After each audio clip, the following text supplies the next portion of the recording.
শুভ সকাল শ্রোতা বন্ধুরা। আজ আমরা নিয়ে এসেছি একটি গুরুত্বপূর্ণ আন্তর্জাতিক খবর। ইউক্রেন রাশিয়া শান্তি আলোচনা। তুরস্কে পুতিনের সঙ্গে বৈঠকে রাজি জেলেনস্কি।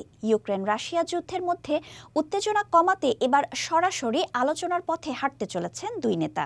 চলুন বিস্তারিত জানি। ইউক্রেনের প্রেসিডেন্ট ভলোদিমির জেলেনস্কি রাশিয়ার প্রেসিডেন্ট ভ্লাদিমির পুতিনের সঙ্গে আলোচনায় বসতে রাজি হয়েছেন।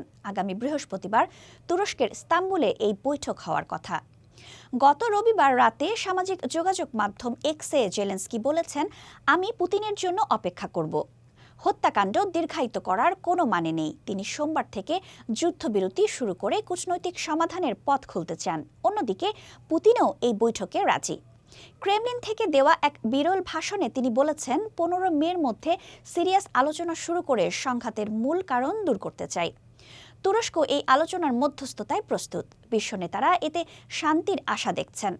ইউরোপীয় নেতারা যেমন যুক্তরাজ্যের প্রধানমন্ত্রী স্যার কিয়ের স্টারমার ও ফ্রান্সের প্রেসিডেন্ট ইমানুয়েল ম্যাক্রো রাশিয়াকে 30 দিনের শর্তহীন যুদ্ধবিরতির প্রস্তাবে সম্মত হতে আহ্বান জানিয়েছেন।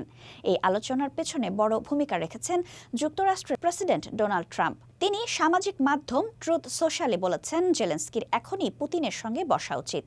আলোচনায় চুক্তির সম্ভাবনা আছে কিনা তা অন্তত বোঝা যাবে। তবে তিনি সন্দেহ প্রকাশ করে বলেন, পুতিন বর্তমানে দ্বিতীয় বিশ্বযুদ্ধের বিজয় উদযাপন নিয়ে ব্যস্ত, যা যুক্তরাষ্ট্রের সহায়তা ছাড়া সম্ভব হতো না।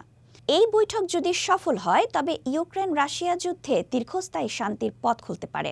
জেলেনস্কি ও পুতিনের এই সিদ্ধান্ত বিশ্ববাসীর কাছে একটি বড় আশার বার্তা। তবে ক্রেমলিনের মুখপাত্র দিমিত্রি পেসকভ সতর্ক করে বলেছেন, কোনো চাপ গ্রহণযোগ্য নয়।